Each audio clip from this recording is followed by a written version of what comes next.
please tell us what happened.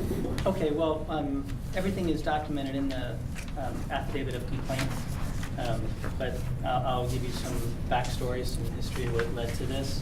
Okay. So Ms. Johnson is a neighbor. She's been our neighbor. We've lived there about 15 years, and I imagine she's lived there maybe 1 or 2 more years longer than us. She was here when we moved there. Our homes aren't direct, like my backyard. If I'm standing in my backyard, I can see Tracey in her backyard. I'm off to my right, so we're cat-a-corner to each other. She has 2 small dogs.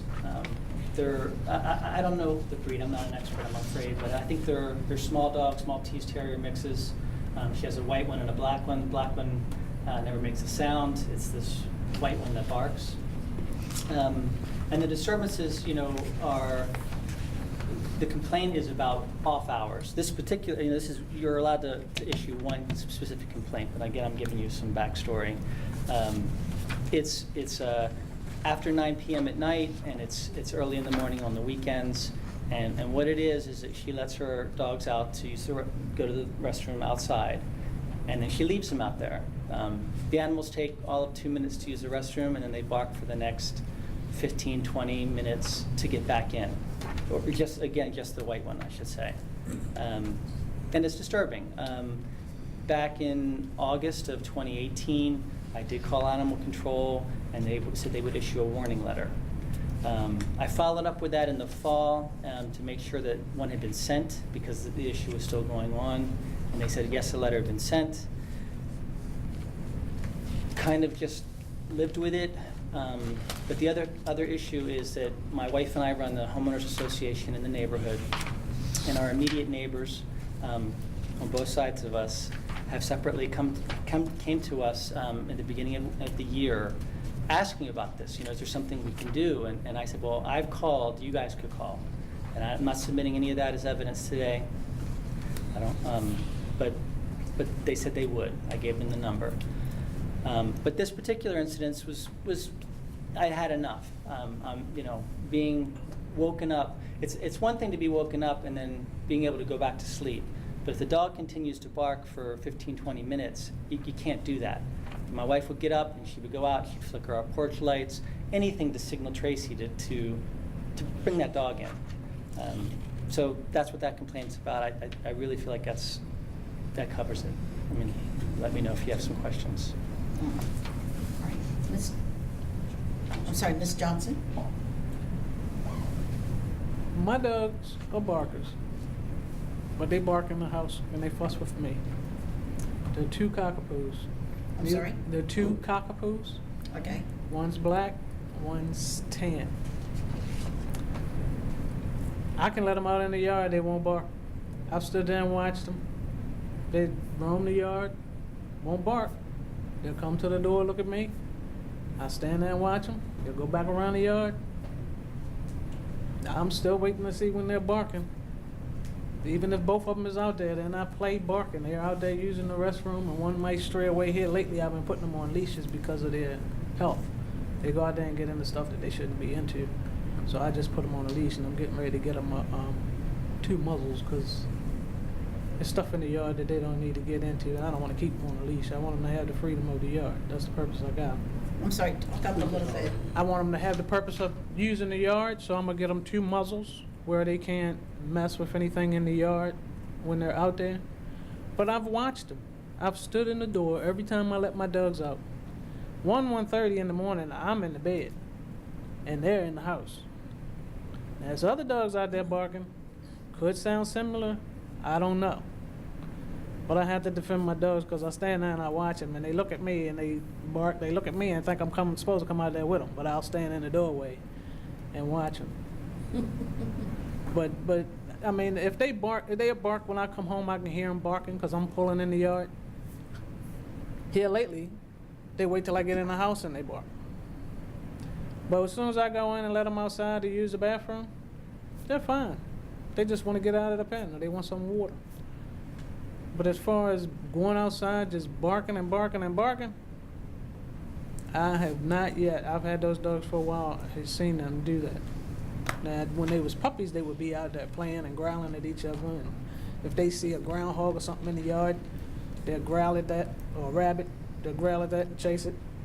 But to just continuously bark, and plus that's the cold part of the season, I wouldn't have just put them out there and just left them out there. Do you have any video, audio evidence, anything No, like that? I don't. And it is a remarkable point that it was a cold part of the season. And that was really what our neighbors who both have dogs talked to us about. You know, they didn't feel like it was right that he would leave a dog out for that long, as cold as it was in January.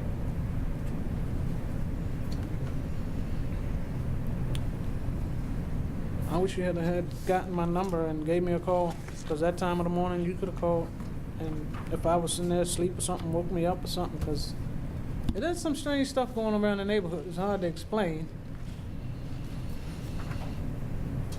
But I gotta defend my dogs. They're barkers, but they bark in the house and fuss with me. Which I understand, because sometimes I can get to them and sometimes I can't. You know, I'm up in age, I'm moving slow, I'm working at night, so I'm coming in, they're full of energy. They bouncing. I'm coming in trying to get my second win, and they ready to roll. So I open the door, let them go out, do what they gotta do. Once they go out, they're fine. They're running around, using the bathroom. I gotta keep track of them, because they, like I said, they do stuff that they don't supposed to do, as far as messing around with eating stuff that they shouldn't be eating, or licking stuff on the ground that they shouldn't be licking, and that's out in the atmosphere. I have no idea what's out there, so I don't want them to do that. I got 2 health issues now I need to take them to the vet about. So, as far as a continuous bark, 1:30 in the morning, I am in the bed at that time. Ms. Johnson, how you doing? I'm all right. Okay. I'm a good listener, and I hear you saying that 1:30 you're probably in bed sleep. Then on the other hand, I hear you saying your dog's outside taking care of their needs. I'm wondering, is someone else letting the dogs outside in that time of morning, or you're the only one that let them in and out of the house? No, I'm the only one that lets them in and out the house as far as I know. No one else has a key. Okay. But it has been times that I've come home and like there's been a tennis ball out in the yard. And I'm questioning how did it get there. Okay. Can't answer it because it's just me and the dogs. They're not going to tell me. So, you know, it's some things, like I said, it's just some strange things that goes on. I don't know how that happened. But, yeah, normally I come home. I'm home by 11:15, 11:30. I take them out. You take them I let them out. Now I have them on a leash, so I'm standing there with them. out. Okay. Then I bring them in, feed them, let them drink their water, let them play around in the basement for a little bit. Then I let them go back out. Now I can guarantee you by 12:30, if they're not acting crazy, having one of their energetic moments where they want to just run around the house and not listen to what I'm saying, we're in the house by way before 1. I just got one more question. I'm with you so far. I'm not beating up on you. Okay. You say 12:30. You bring them in, let them play in the house, then you let them go back out. Well, I'm getting lost when you say you let them go back out. oh yeah, okay. So after they eat, when I get home, I Okay. let them go out because they've been in ever since I've been at work. Okay. So then I bring them in and I feed them. Okay. And I let them run around, let the food digest, let the water go through. Then I let them out again. Okay. They're little dogs. I mean, they Okay. little. So it don't take long for the water to go through. Right. So I'll say around 12 or 12:30. By that time, we're in. Okay. We're not back out. Because I keep an eye on the clock. Because I ain't trying to set up 1:30, 2 o'clock in the morning for 2 little dogs that's full of energy. So there isn't a lot of time for them to be outside barking. Right. Am I hearing Right. you correctly? Right. And your neighbor said they're outside barking 10 to 15 minutes. How did all that happen? I don't know. And the funny thing is, he's the only one that heard it. And it's a neighbor beside him, it's a neighbor beside me, and it's a neighbor on the other side of him, but nobody else has complained. I'm out of questions. I have a question. Mhm. Sometimes dogs are smart. They're very smart. And they Mhm. watch you. Mhm. when an owner comes out in the yard and you want to walk around, they know that they can't get away with much. They may stop that barking because you're there, your companion. They want you there. They enjoy that. So they're not going to raise a ruckus. They're not going to be barking. They're going to be watching what mama's doing. And that's how they work. And they're devilish little creatures, because that's how they get away with stuff. So the minute you come back in the house, you're gone. Now we can just roll. We can do anything we want to do. And they're full of energy. They want to run. They may see something that catches their attention. You've come back in the house, you're disrobing your coat, maybe the ladies' room, I don't know. But these little creatures are out there now. They're just churning. So that you may inadvertently think, well, okay, I'm going to do this or I'm going to do that. They might be out there 15 or 20 minutes, but you'll have some time to bark. Your neighbor, sir, you said you had 2 neighbors on each side already approach you. So somebody is going to other people with an issue or complaints. Maybe they don't want to approach you. Maybe they don't want to hurt your feelings or cause any more disruptions. So they're using him as a voice.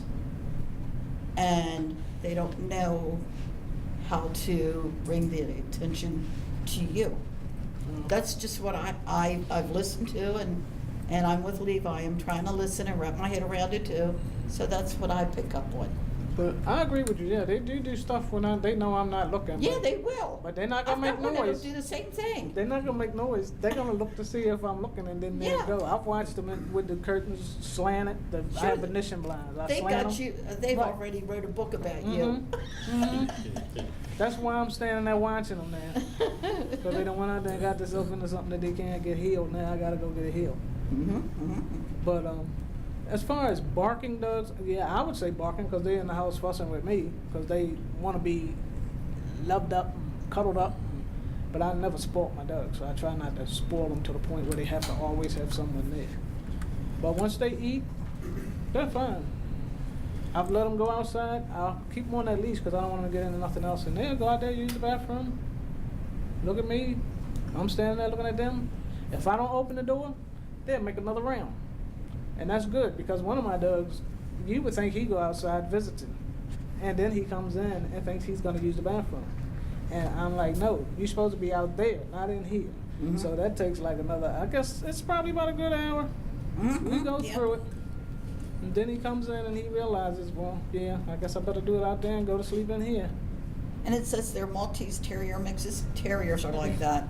Terriers are diggers. Yeah, cockapoo. Well, it's got Maltese Terrier. That's what I identify them as. I Okay, don't know I'm if sorry. others are. I apologize. But they're- Cockapoos, I'm sorry. Yeah, they're cocker spaniels and poodles mixed. Okay. Is it possible, I mean, she's stating that the animals aren't out all that long. Is it possible that in this situation or in any situation, not that it changes the disturbance issue, but is it possible that these dogs are barking in the house and you're actually hearing them in the house? No, and so if I could reference everything that's been said, I think we're getting a consistent story that the dogs do go out late at night. Yes. Okay, and I do not hear them barking in the house, ever. The only time that, and I've witnessed them, I've gone out and seen them, it is that they want to get back into the house. She is not out in the yard with them, the dog, and it's really just, she describes as tan, dirty white, whatever. That small white dog is the one that barks. It has a single bark, a single pronounced bark, bang, bark, let me in, let me in, let me in, and it does it for 20 minutes, and it's 19 minutes too long. All we really want, and I definitely agree, Ms. Wayne, with what you said. Yes, we're all afraid to complain. We don't want to go over and knock on a neighbor's door and say, hey, your dogs are disturbing us. I just, it's not in us. And we tried, I personally tried calling and I gave those numbers. Then this was the next step, was to make it, was really, I asked the advice of animal control and they said to do this. When you say calling, you mean calling animal control, not calling the... Correct. Okay. Correct, calling Make animal sure. control. Got it. And you asked, so. I think he tried to call. Did you attempted to call? I've never Oh, never you've never contacted attempted to Tracey, call her. no. Okay, thanks. Nope, just with warning letters from animal control, which I what the gotcha. hope would be. But no, I don't, all I'm really would think is a solution is that Tracy stands at the door of her basement door, while the dogs are out, for the 2 minutes it takes them to use the bathroom, or however long she wants them to be out. I know she's not standing out there with them at midnight on January 18th when it's 20 degrees out. I don't know what she's doing. My guess is that she went back in and did something else, but she doesn't hear the dogs. And eventually she lets them in, and it's just way too long. She's just got to stand at the door or be out there with the dogs for however long it takes them, especially at that time of night, and let them back in. I know the dogs have to go out, and I'm totally sympathetic to that. Middle of the day, they can do whatever they want. I'm not home, I'm at work. It's when I'm trying to sleep at night, when our neighbors are trying to sleep, that's the issue. So it's not them barking in the house, roughhousing, it's the white dog barking to get in at night. I've been in the doorway. I don't know which door you looking at. But when they go out, I'll definitely be in the doorway. But like I said, I'm getting ready to get them muzzles so they'll behave as far as the barking and the stop. But the muzzle will not stuff stop in the barking. yard. I have a question. You keep referencing a warning letter. Does animal control, do we know anything about the warning letter? Barking letters we send out. It is not in here. It's not represented in here. There's a public information. I asked one about done? Was See- a public information request done? No, It you wasn't? told me I would need to Okay. do that if I wanted that done. I mean, I can look in the system. No, I and just show wondered. you, I was looking for a but- warning letter in here or some sort of letter like that. No, and I didn't see don't anything. have, all I have is this affidavit that I wrote. You know, if it continues, No, I understand. then I will call my neighbors to come and testify or do their own letters of affidavit. I think that it won't continue. I think hopefully this will be a clear message, and she'll take care of her dogs and not have them bark to get back in. That's the hope. Has it continued? To be honest with you, when this was filed, I would say for about 2.5 weeks after it continued, and then it has not. So I haven't been disturbed since middle of February. So maybe the behavior has changed. So there's improvement. Yeah, I would say so. Yes, ma'am. Ms. Johnson, all you have to do is watch that midnight run, and we're in good shape. The problem is, it seems to me that it's resolved or resolvable. Yeah, I try to let them go outside because they're in the house cooped up because of the winter. Everybody gets cabin fever, and I know how they get. They ain't used to cabin fever. So they about sick of me, sick of the house, sick of winter. So there I has gotta been deal a with change that. made, Okay. correct? I think so. But now you say that the muzzle won't stop the barking, No. but they can only move their mouth but so much. Still That's all bark. they need. You can't put a muzzle on them unattended. The kind of muzzle to close their mouth.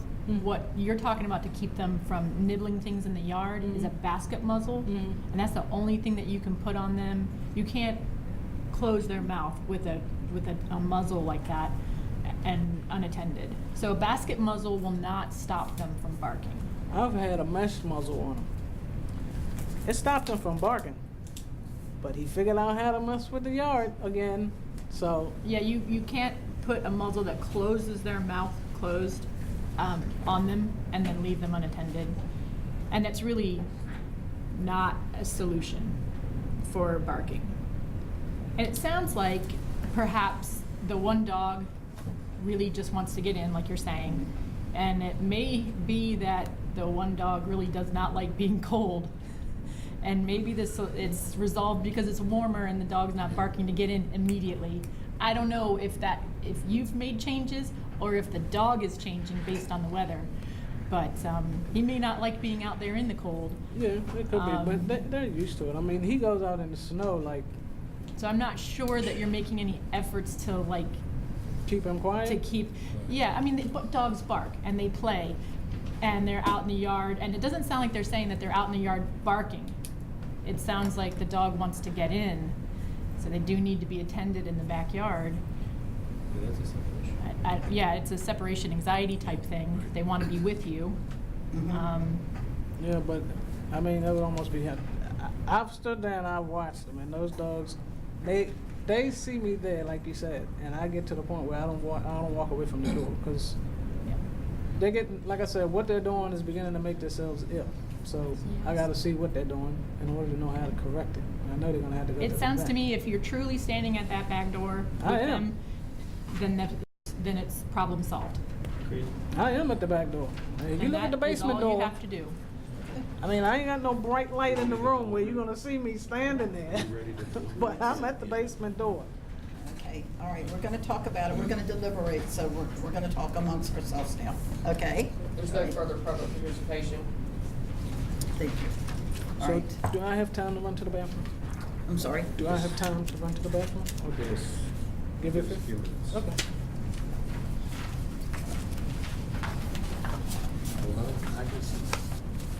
Oh, you don't? You don't? And there was a barking letter sent January 18th, 2019. Okay, that's cool. In addition to the affidavit, is that correct? Just separate? We just had a phone call, so we sent the barking letter January 18th, 2019. Okay. That includes, and then your affidavits also, evidence, that's not, anyhow. I think, I agree with Ann, there's no, he doesn't have any direct evidence, we don't hear any video, and we don't see that this is actually happening, so it's kinda hard to go back and forth. She's saying it's not happening, he's saying it is happening, It's just kinda back and forth. back and forth. Sounds like maybe now it's not happening as much.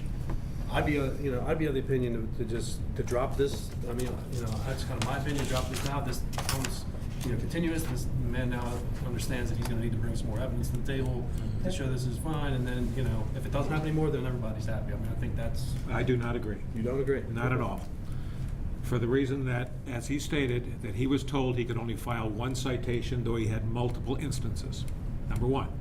Number two, he's the homeowner president. And he was approached in that role by neighbors saying, please represent us against this problem. I live on a 2-mile peninsula in Annapolis. It's heavily wooded. Speed limit is 25 miles an hour. One of my dogs is black. I walk it in the dark a lot, obviously in the winter. There's a woman in the neighborhood that races down the road at 50 miles an hour. I have a choice as a homeowner to go and confront her or call the homeowners association president and say, would you step in? You need to realize that this is going on. And that's the way most of my neighbors deal with instances like this. So I think he comes with credibility, and his neighbors approached him in the role that he plays, and I'm with him 100%.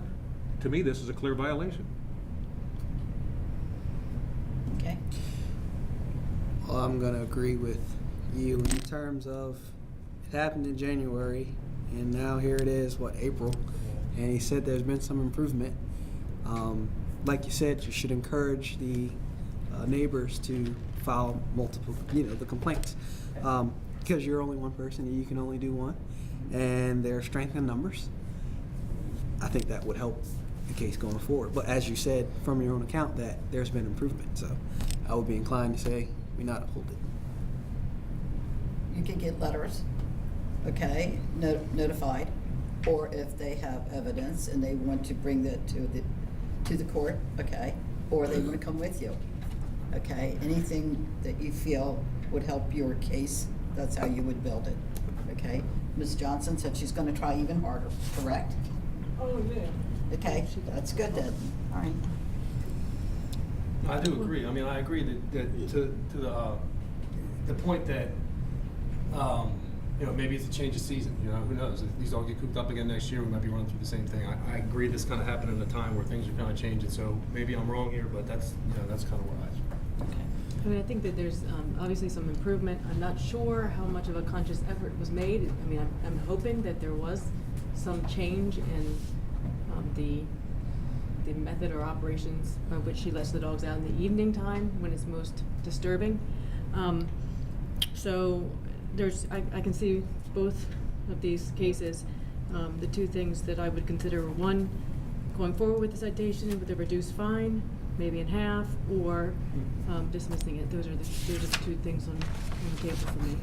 The one thing that's a concern for me is that, it's a kind of a he said, she said thing, but I think that the cases made by the work schedule and the timing does add up that this is very plausible that this is going on. Mm-hmm. But what I didn't get was an admittance that there is even a problem. So I'm not hopeful that there is a solution coming and an effort being made, because there isn't an admittance that, hey, I'm sorry for this. I'm gonna do something. I'm gonna change something to make it better for my neighbors. There's not even an acceptance that there's even a problem at all. So that bothers me a little bit in terms of completely, waiving this as a warning. We did get a warning letter or a bark letter in January. So that's my thing, is that there's no admittance that there's a problem. So I'm not confident that there's gonna be a change in behavior for the owner to change the behavior of the pets or pet, the only one that barks to get in. So after listening to all that, I mean, I would move to maybe split the fine in half, maybe drop Yeah. it to $25 fine, that way, it kind of Meet works both halfway. ways. Yeah. I'd be willing to do that, I think. I don't know if anybody else has any thoughts on that, but I think that's a great idea. I agree. I think meeting halfway, is maybe lessen the fine by half, but I think something needs to be addressed. Yeah. I can live with that. So, I mean, I would move to do that. I'd move to, uphold citation number, or ending in 843, reducing the fine to $25. Second. What's past practice been with regard to having a single side affidavit in reference to barking with, as Ann alluded to, just the one affidavit and nothing further to support it? There was a barking letter that went out in January. That's a secondary document. Right, but that's the secondary document in response to this initial affidavit, or is that a backup? No, that was pre-affidavit, pre-citation. The date on that was 1/18, the date on this was 1/18. Yeah. So that's why I'm Oh, okay. confused. The same, what's Our happening? dispatcher got a phone call 1/18/19 at 11:50 a.m. Right, and this was issued on Same day. same day. Yeah. The complaint is for the same day, and I mailed it that day. Okay.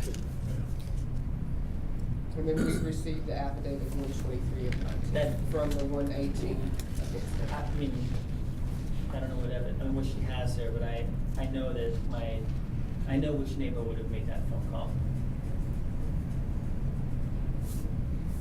So what's Every past question- practice been? So it's, well, in this particular case, testimony. Like, the testimony that's been presented is what's taken into consideration when you have one affidavit and no witnesses. Right, so Right, so I guess what what is I'm it? saying is, we just have, like we said earlier, he said, she said. Yeah, I There's With- really not too with- much to with- support. As he either said way. earlier, he was told he could only file one citation. I believe he would have filed more had he had the opportunity. Right, but, So we can't go by the Exactly, fact that's that we the only have one, because that's all he was told he could do. okay. But we have letters in the previous case from neighbors who had several complaints, is what I'm getting at, basically. Yeah. So if it was, I guess what I'm saying is, if it's truly an issue for the community, then there would be some type of support from the community to support the complaint, is what my thought would be. I agree with that. Their support would Because- have been if they showed up or gave him a Or letter. letter or something, right? Yes. Because if it's an issue for me, I'm not just gonna say, hey, Mr. Trimper, can you handle this, even though you're the president of the homeowners association? If it's an issue for me, I'm gonna submit some documentation, or I'm gonna give you something to support the case. Mhm. I'm not just gonna stand by idly and say, you know what, I'm gonna let him deal with it, because it's not really directly affecting him only, it's affecting me as well. Right. And I said that. I mean, and you're a great character. I wish my neighbors would do that. But I didn't, my neighbors don't know I'm here. They'll find out. I'll So- talk to We're them. closed, we're- we're closed. If they have a question, they'll ask. Oh, I'm so sorry. They're just over deliberating. I guess, to my initial point, I guess what kind of sways me is the fact that, in fact, I did not hear a lot of, the timeline does add up that these dogs seem to be in the yard about the time this is happening. And that there really is no formal, hey, this is what I've done about it, or this is what I'm trying to do to keep the dogs barking down. So I guess that kind of turned my thought back a little bit. That's kind of where, so you heard my initial thought. And I really feel like, I take your point, that, there is no supporting evidence, and that was kind of my initial thought as well. I'd love to see video, and in any of these affidavit cases, I'd love to see video, supporting evidence of any sorts, but by her own admission, she's kind of up and at 'em right around that time, maybe 1 o'clock, maybe that specific day, it was a late night or something, I don't know. But that's kind of where I kind of sway me back to thinking, okay, maybe they're right, maybe we should look at least something here. I mean, $25 fine, I mean, that's half, I mean, that's where I made the motion. I mean, that's where And it was seconded. Yeah, so, I mean, I totally agree where you're coming from, though. I mean, I see. I it would be like nice. more evidence, I would, but I just, I do see that it could add up, and I see your point. And, if the majority feels that this is a warning, then, that's what, I think that, would be fair as well. I just, Well, there's already a second on the table, so. Yeah. Yeah. I need a second. right, so Okay. we're deciding how, how we want to vote, I guess, on this, but I do see both sides, yeah. I agree. So the motion was that we, a Basically, $25 fine. Basically, reduce the uphold fine it, to yeah, uphold it, reduce it to reduce the fine $25. to That's $25. that's how I moved. Yeah, And we and I have just don't feel that's- and we have a I'll second second it. on it. You Okay. second it? Well, Yeah. just I all in get favor. all in favor, yeah. Okay, I'm gonna call for the vote. All in favor or not? Okay, so the, So again, this is Made it by two. recommendation. Right. No, this is also recommendation, right? Yeah. Chief of Police. So this week recommended the Chief of Police that we're gonna reduce your fine to $25 and uphold the citation as it is. Thank you both. Okay, thank you. Take care. Okay, Ms. Johnson, did you understand that, or do you wanna talk to Tiffany about that? Do you understand? I think that the proof should have been showed, and if the rest of the neighbors really had an issue, yeah, they should have sent me the document to bring along, and it would have been more understandable, but I Okay. don't think the rest of the neighbors, but I've talked to them occasionally. I think this can be resolved, and then we just hope that it gets resolved, so we're not here again, yeah. whatever Yes. you're before us. So- Thank you.